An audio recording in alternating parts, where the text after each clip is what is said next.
What is up, everybody? I'm here to show you my undefeated Dracotail K-9 mini Shaddoll deck list that we used this weekend at locals. Dracotail is a very powerful fusion summoning deck that came out in Justice Hunters. It gives you the ability with the main monster Phimena to discard her on your opponent's turn and basically be able to have polymerization and make some pretty cool dragon or spellcaster fusions to provide some additional interruptions on their turn. If you pair that with the K-9 cards, that also gives you a way to XYZ summon on their turn to give you 2 forms of interruption and start building a board before you're even supposed to be able to have the chance to play. So you have this new summoning mechanic. It's using the first summoning mechanic that ever came out, which was fusion summoning, and it's using dragon or spellcaster monsters, which are always some of the coolest monsters in Yu-Gi-Oh! So for those 3 reasons, Dracotail has really pulled me and obviously quite a few others into the deck. And if you're here watching this video, I hope you get the chance to put it together and try it out yourself and use this build as some inspiration for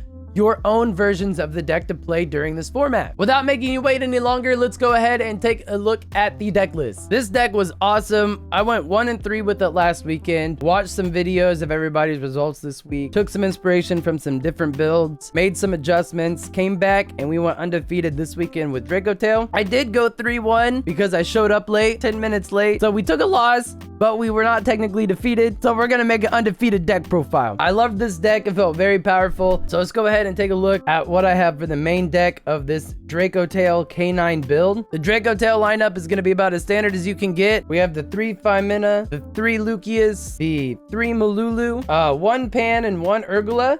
I think that's a little less standard, but with the K9s, I think that you can't run more than 1 of each of those. You can maybe side an additional copy, but I didn't even do that and it felt fine. We have the 3 Rahu and 3 Ketu, as well as the 1 Horn and 1 Flame. Like I said, mostly standard lineup for Dracotail. You're maxed out on everything. 1 of each of the traps, 1 of each of these guys. So in the Jesse video with his top 8 deck, he had an additional way to fuse in the main deck with Cartesia and 2 more Cartesias in the side. I just went ahead and put 2 different ways to fuse in the main deck. So if you draw 2 Cartesias, it doesn't matter. Well, you actually just can't do that. If you draw both ways to fuse, it doesn't matter, I should say. But Poly is actually a board breaker in Dracotail.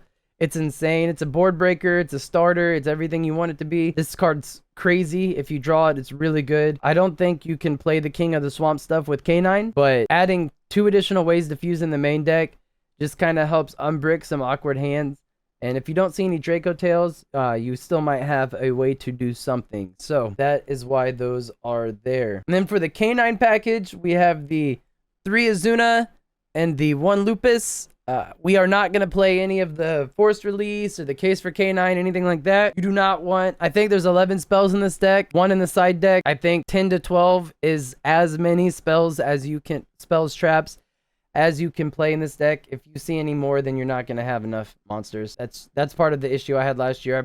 Last week, I played a small thrust package of like 6 cards, and that was still too many spells. So you want monsters in this deck, as many as you can. K9 provides some of the best interruption in the game currently as monsters, so I just added them in with the non-engine count, and they took up 2 extra deck slots, so well, I guess technically 3 if you count Zeus, but these cards are very good against like K9 and stuff. Obviously, they struggle against Yummy, but if somebody hand traps you, you just pop an Azuna out, keep going, it's very nice. Something that I've seen people doing in the side is I actually have 3 Fenrir in the main. I think 3 Fenrir in the main is a little better than the Shaddolls in the main. I have Shaddolls in the side, but the reason for that is Shaddolls can be a little bricky going first, and Fenrir just makes your board stronger. He forces out interruption, and every turn he just adds an additional fusion material to your hand. For those reasons, I felt like he was better going first and second, and to just help bolster the infield and give you some more consistency in the grind game. So that is why he made it into the main deck. Fenrir is very good. Did not regret that one at all. Now for the hand traps, this is going to be where you're going to want to play around the most, because you're probably not going to like my ratios, but they work for me, so I roll with it. My charming ratio is inspired from Master Duel, and you might laugh, but Dracotail is a deck that I wouldn't play blind second because the trap cards are so good and so powerful. You want those in rotation. But if you lose the dice roll, it's not as big of a deal as it is with other decks. And so with that in mind, I kind of looked at my Master Duel deck building, where even if you lose, you don't have any control if you go first or second next game. And so you have to build every deck for going first or second. With that, I found 4 Charmies to be the best for me in terms of not being too bricky when you have to go first and giving you enough to either see some in the opening hand or draw into an additional one if you are going second. And of course, they can be used as fusion material, so they're always good for that sense. But I do believe Fupa is a little less weaker than Perulia this format. If you disagree, you could flop those numbers around, play some Meows if you want, however you want there, or just don't play that at all. Like I said, just take some inspiration for this, because there's so many cool ways to play this deck. This is just 4 Charmies work for me. So we have 3 Ash Blossom, and this is going to be another weird one. I had 3 extra hand trap slots, so I had a Magma Nut because he's hand trap and engine. He hits things like Jokel. He can hit the Snatchy when they want to bring that back out for Yummy. If they want to like return the Mad Love or something to their hand, you can do that. Ghost Spell does a lot of the same things. Stops a lot of that recursion, of course. And Nibiru is just, I'm not sold on Nibiru right now. Everybody who plays 3 in the main says it's the best card in their deck. Every time I have Nibiru in my hand, they either summon 4 times or have a Ripper out before then. So if he comes up, he's very good, but I have not found an absolute need for Nibiru to help me win games consistently. I just threw him in there because he's a very powerful, can be a game-ending card at sometimes. But if you draw him and you don't need him, you can just pitch him for fusion material. And if you want to add him back as a threat, you can always do that. But basically, the theory behind these 3 cards, other than Magmana, I guess, because he searches Malulu, but if you see 1 in your hand, they are mostly awesome. If you see 2 in your hand, they're mostly not. While I don't think you need to rely on Nibiru or Ghost Spell to win games, if they happen to show up, they're very, very good, and you can always pull them back and use them again. So that is the reason for those. And the last 2 spells, we have a Talent and a Call By.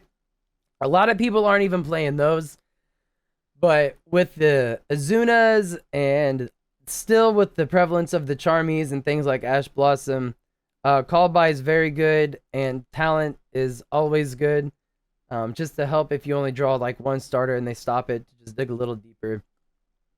I think you can get away with 12 spell cards in this deck. Like I said, 10 to 12 for the ratios is probably the most, but if you're going to add 2 additional spells, these are 2 of the best in the game. And so those are part of the non-engine.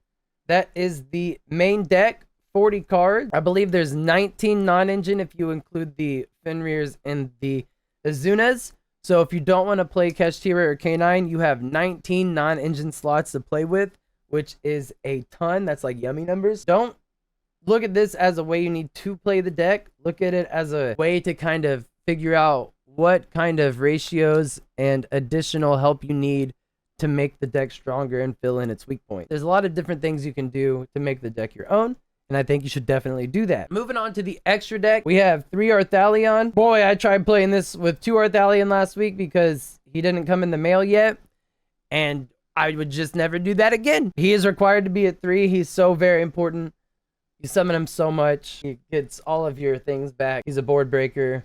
He's the biggest body you can make, pretty much. He comes out the graveyard to be additional material or body. He triggers your cross sheep. He does everything this deck needs him to do. And if you need 3. 1 Gulamel.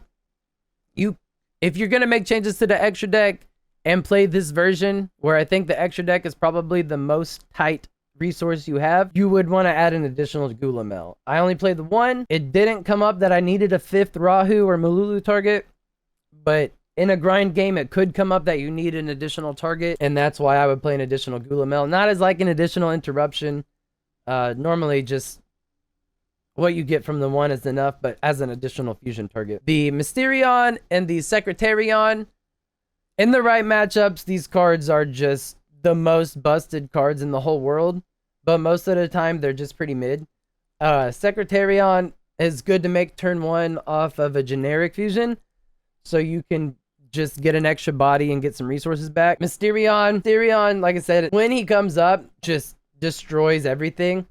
But most of the time, he's just going to be something that you're going to summon to swing over something with or something like that. His interruption's very unique, but very powerful, and I think that's a good balance. Philia Regis provides a little bit of graveyard interaction. She's cool, but not the most powerful thing.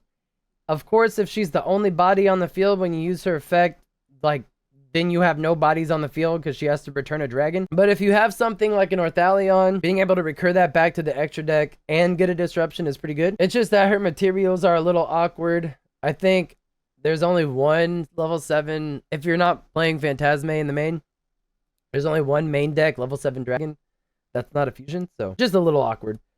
Winda, I do play Shaddolls on the side. Winda is worthy of an extra deck slot.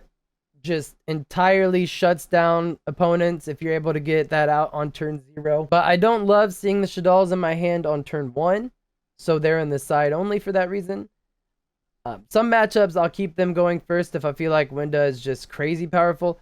Like I played the Man with the Mark deck. And those traps just summoning. I did keep the Winda in for that. And that basically helped me win the game. So it comes up that you want to play her going first, but in most matchups, I think having her as just a crazy turn 0 option is better. For the K-9 cards, we have the Ripper and the Valen. Those are going to be the only 2 level 5s or rank 5s.